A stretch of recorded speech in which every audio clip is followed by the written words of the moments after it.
Hello listeners, it's Mark here.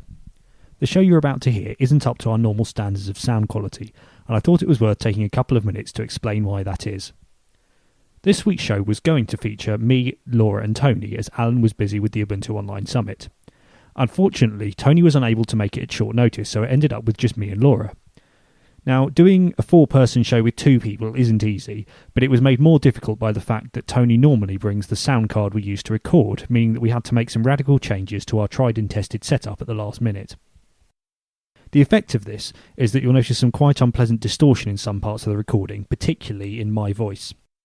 If you stick with it until after the introduction, we did manage to make some adjustments to improve things for the news section onwards, and we'll be doing what we can in post-production to clean it up further. Despite these problems, we hope that the content of the show makes it worth listening, and we'll be back on form with our regular setup for the next live show.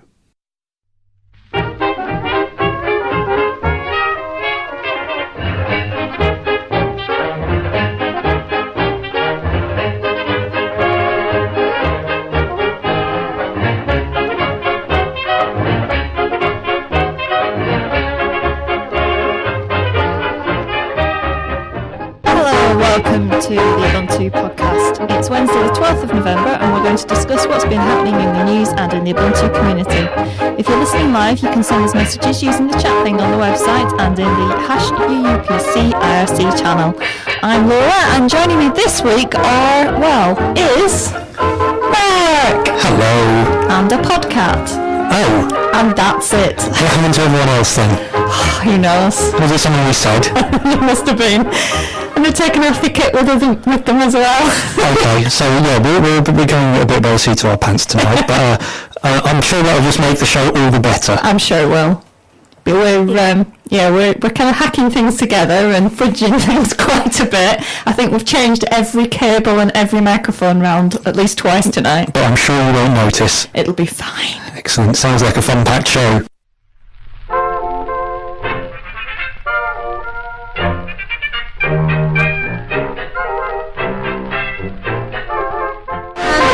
News. So apparently there's been a major security flaw in Windows. In Windows? Yeah, fancy that. Nobody found it apparently for nearly 20 years. 20 years? Who'd have thought? Wow. So it's not just these cowboy open source, one man in his basement projects that get these major security flaws which hang around all the time. Seems not. That's interesting. So I wonder if everyone's going to make a big fuss about this and decide that maybe proprietary software isn't safe to use after all. That no software is what's safe to use. Yeah, no software is safe to use because none of it is secure. It's almost like there is just so much code that nobody sits there reading it all the time. Writing software must be hard or something. Yeah. Right. So this is a security flaw which allows for remote code execution in Windows, which has apparently been there since Windows 95, and has only just been discovered by a team at IBM. Yeah. Woo! Go Team IBM. So it's been patched and the fix has been released, but only for supported versions of Windows. So if anyone is running a version XP or older, then they will still have this nice code execution bug sitting around, which apparently is a 9.3 out of 10 on the severity scale. 10 being really bad. Yes. Interestingly, I was at a Barclays Cash Point ATM machine the other day. Yep. And it happened to reboot. Oh, right. And what was that running? Dare I ask? XP. Good. So, yeah. I guess it's some sort of special embedded version rather than just, the version that you download off BitTorrent. I mean, get with your computer. Yeah. But, yeah, even so, it does kind of make you worry about all of these things. I mean, again, I assume that if banks are using them, then they also have some kind of extended support thing with Microsoft. I figure they must have done. Yeah. But still. Yeah, it's a worry, isn't it? But yes, also interestingly, I haven't noticed yet. No one appears to have come up with a name or a logo for this security flaw, which I thought was de rigueur. De rigueur. De rigueur. Is that your name for it? Yeah. Yeah, that's what we call it. De rigueur. Okay. So what's up next? Oh, it's probably me to say the next thing, isn't it? So next in the news, Microsoft has announced that they're going to be porting the server-side part of the .NET stack to Mac and Linux and open sourcing it under the MIT license. Ooh. So this is apparently something which has been going on for quite a while, where they've been open sourcing various parts of .NET, of like the tool chain and everything. So this is now sort of the final core bit which they needed to open source, so that you can now have a completely open source .NET application server. So, for example, you can now run ASP.NET applications on a completely open source stack. Oh, cool. Yeah. That's not bad. Yeah. So they're working with Mono to do that. Yeah. So in fact, in the blog post where it was announced, they specifically said everyone, including Mono, will be able to see the source code. So it means improvements to Mono and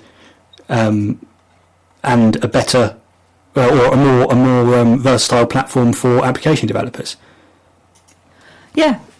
And one of the things that they're doing with it is they're bundling a web server with it, so that if you want to run it, because obviously normally it runs on iOS, and right, you've got a module for Apache, I think, to run Mono applications, but just as an easier way, or maybe just for intended for development environments, it's going to come bundled with a web server for running ASP.NET applications, and then you could stick something like Nginx in front of it as a reverse proxy if you wanted to then open that up as a proper deployment.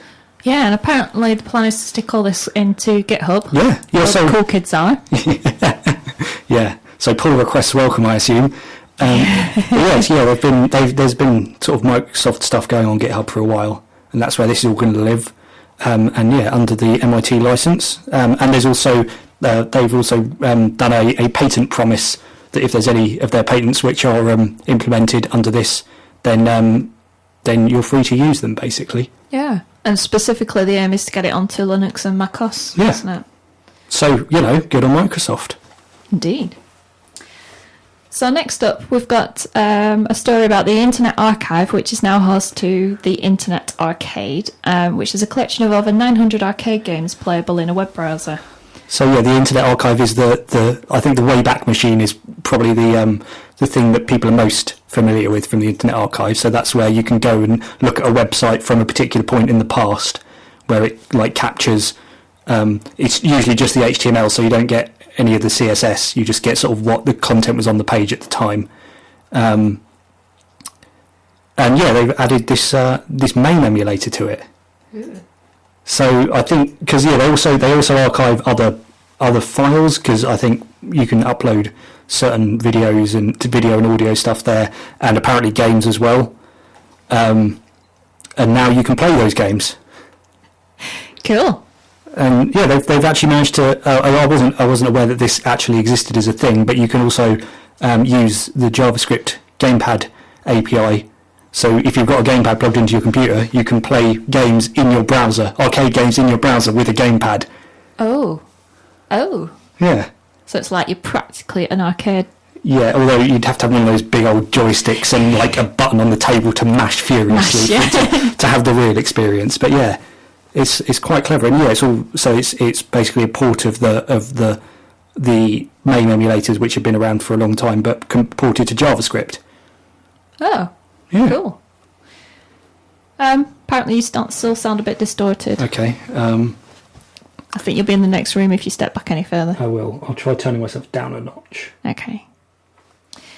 I'll Thank you, people in IRC. You've been very helpful tonight. So next up, we've got something that's slightly confusing because I've not read it, but it looks like a competition for decrypting telegrams, and I sort of think that we're in the wrong century for that. But right, so Telegram is an open source messaging application, a bit like WhatsApp or Facebook Messenger, something like that. So it's for sending text messages or picture messages or video messages over the internet.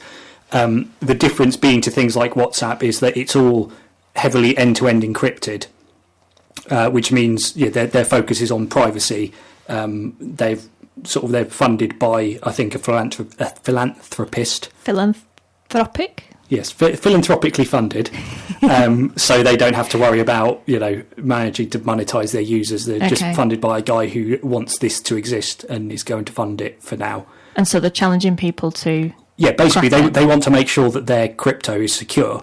So they ran a competition before, no one managed to do it, so they've upped the stakes a bit. I think they're giving a bigger prize, and they're also letting people, because it's an open source thing, you can do your own implementations of it. Okay. So they're letting people be the server that the users are communicating through, to give them rather than just like sniffing the traffic on the wire, to give them an extra advantage to see if they, if they're actually there in the middle and all the messages are going through them, can they then crack it where they couldn't before?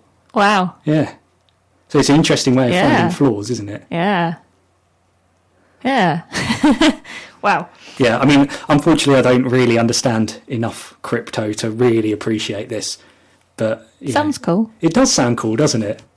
All crypto stuff sounds cool. It does. Yeah. As long as you don't have to understand the little bits of it. Too much maths. Yeah. Too much to go wrong when it seems like it could be so simple. Yes. You just completely missed the point of something.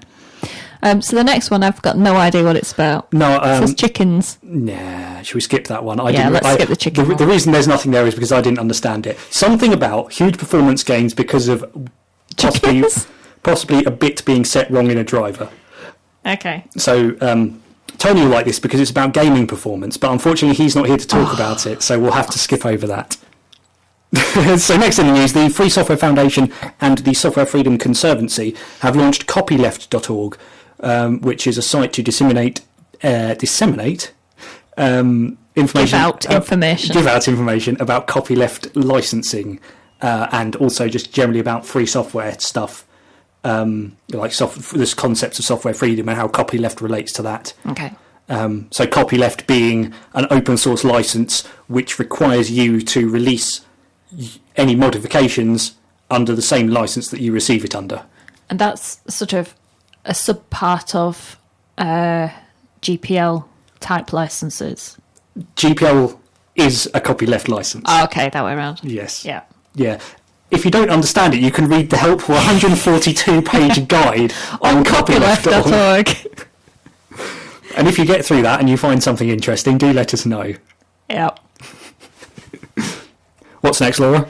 The Raspberry Pi Foundation's announced the newest and cheapest model of Raspberry Pi, the Model A+. Cool. So what's different? Because there was a Model A, but no, I never actually saw a Model A. I don't know what the original one was. The most recent one was a B+. Yeah, so there was an A and a B, and then they released the B+, and now they've released an A+. Right, so B must be what I've got. Yes. Okay. So it has many of the improvements of the B+, including better power and sound hardware, but is much smaller with no Ethernet, a single USB port, and 256 meg of RAM. Cool. Wow. So yeah, it seems to be sort of mainly used for sort of specialist hardware hackery things where you need something very low power and very light, but with must be wireless. Well, it's wireless. If you'd have to plug in a wireless adapter if you want internet connectivity. Yeah. Otherwise, it's just you plug in a keyboard and plug it into a monitor and set it up. Yeah, because if you're using it on your TV or whatever, you don't need. Yeah, exactly. If you just want to do stuff locally, and it's got an SD card, and it does have it's got the GPIO pins, same as a Model B, and it's got the camera connector. So one of the uses for the Model A, which they cited in their announcement, was that there's a guy who buys them and attaches them to weather balloons and sends them up, and then takes pictures and then drops them back to Earth. In that situation, you need something that's very light and very low power. So it's a good use case. Oh yeah. So we could end up with lots of Raspberry Pis flying down from the sky. And speaking of that, we should probably move on because otherwise we're going to run out of time if we try and read. That's what I was just trying to calculate how, because we haven't got the clock on today, so we're winging it. But just in the vein of things falling out of the sky, the final news story is that a robot has landed on a comet today, which I thought was quite cool. Yeah, it's been all over Twitter today. Yeah. Did you watch the XKCD thing? I didn't. I saw bits of it, but I didn't know about it till later. Yeah, Randall Munro, the guy who does XKCD, the brilliant webcomic, was doing a live comic of each stage of the descent. That's and awesome. the various imagined conversations going on between the satellite and the probe and Earth and the comet and whales and harpoons. Yes, I saw a bit about the harpoons. Yeah, apparently the top thruster stopped working, which was the bit which was supposed to hold it onto the comet while it connected and grabbed on, and so they had to hope that it managed to fire a harpoon in and reel itself in, which it did. Oh, it did, so it's all good. Yes. Yeah, because there's no gravity, which meant that basically it got like pushed off from the satellite and then had to float. It was the momentum. With the momentum, had to float into the comet and then hold on as soon as it got there. Wow. Yeah. So hopefully we're going to find out some interesting things about comets. Yeah. Yeah. That Bruce Willis couldn't tell us. Yeah. Are we going to do gaming news? I feel like I don't want to leave Tony out, but I feel like we should let people know the gaming news. I think we should, because it is important. It is important. Yeah, and he'll be upset with us if we don't do it. Yeah, because he will listen back to this. He will, yeah. So the Humble Bundle's Humble Store, which is a subsection of the Humble Bundle site, where you can buy individual games at limited time discounts, with a portion of that going to charities, is 1 year old. Ooh. In that time, they've managed to give over $1.5 million to charity, which means they've made over $15 million, because 10% of the profits go to charity. Only 1 year? Yeah. It seems like they've been around ages. Well, Humble Bundle has been around ages, but the Humble Store hasn't. Oh, where you can just buy This is just buying single games. Right. Yeah. Oh, wow. Yeah. 15 mil? Wow. Well, yeah. That's a lot of games. The thing is, the difference with the Humble Store is that they are not only Linux games and not only DRM-free games. Some of these are just like Steam games for Windows, where they do a special offer and give some of the money to charity. But they did give away a free game as part of the offer, Metro 2033, which I've downloaded. Well, no, I've got my free copy, but I've not played it yet. So I've got no idea what it's like. I'm sure Tony could tell us if he was here, but unfortunately not. So maybe we should move on. Well, quickly. Yes. We've got some up-to-date news on the landing on the comet. Oh, yes. Stefan66 says it has bounced, apparently. Bounced? Super Engineer adds, 50% of the data shows it bounced, the other 50 says it's on the ground. They are confused. Well, hopefully by the time this goes out, we'll have a clearer picture. Yeah. You heard it here. And that's all the news.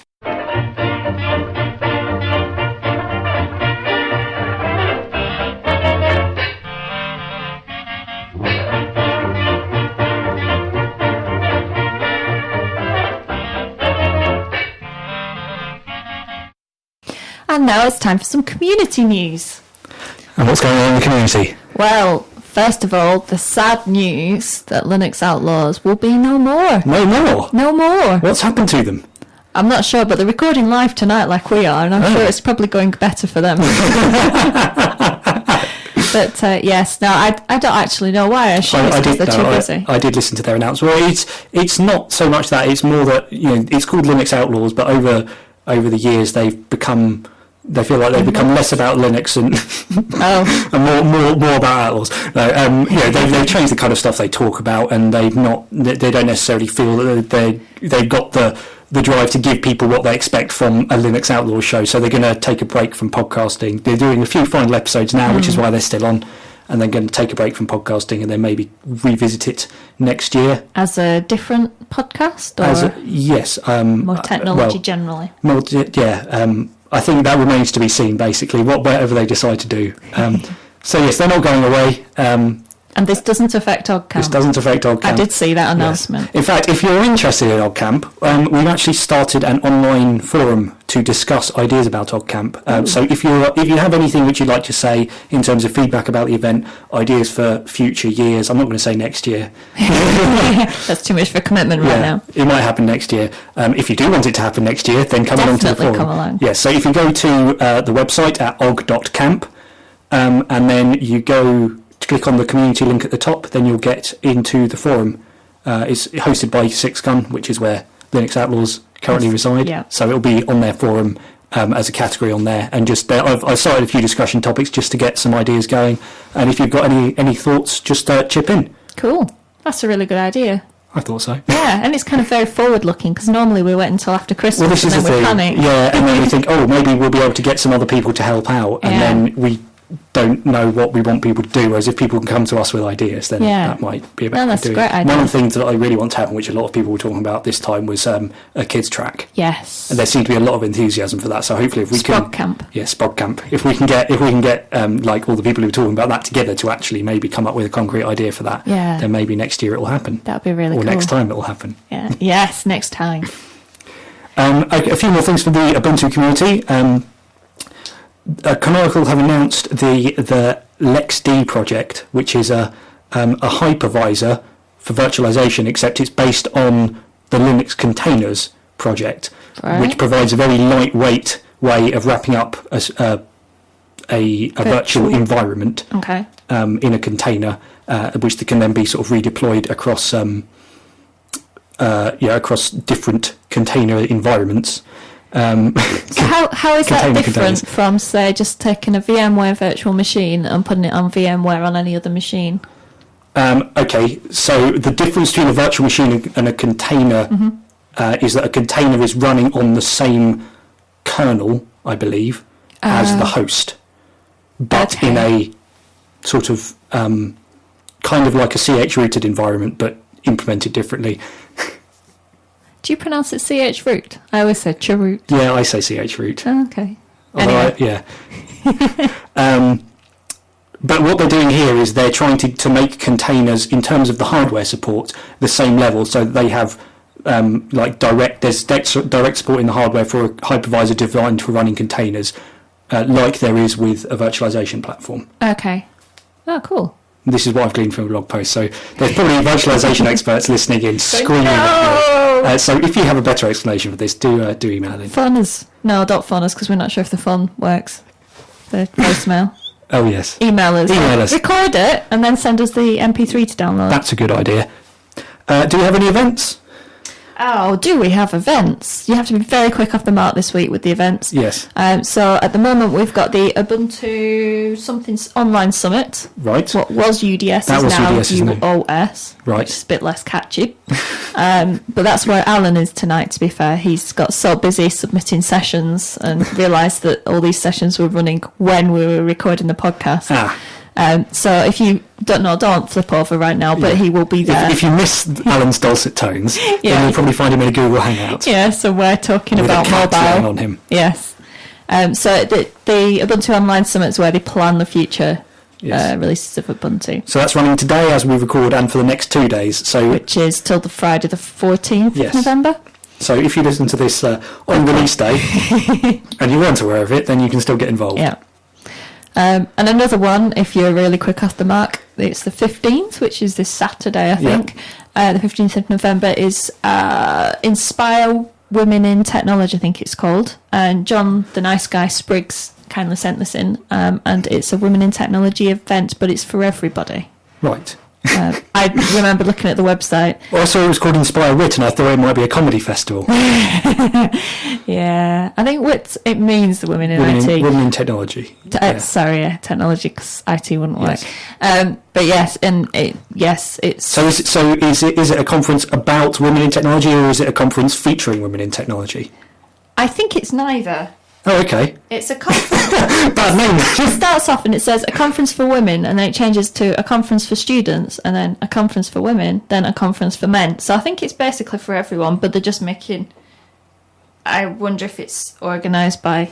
We're just speculating now. You should just go to the website, which we'll put in the show notes, and is www.inspirewit.com. But it does actually look quite good. Cool.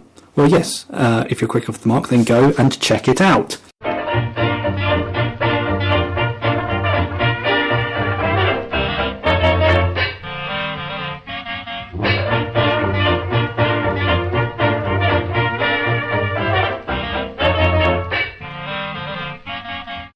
And that's all for episode 33. And we'll be back next week when, well, we'll be talking about some stuff. And maybe to some people. Yes. We were hoping to have an interview. The interview may or may not happen, but in the live show we'll definitely be talking about stuff. So we'll see you then. Yes, we will see you then. Well, we've got some music. Yes. Hopefully we'll have everything running a bit smoother. Yep. It'll be fine. Yeah. Okay, thank you for listening, everybody. Goodbye. Bye.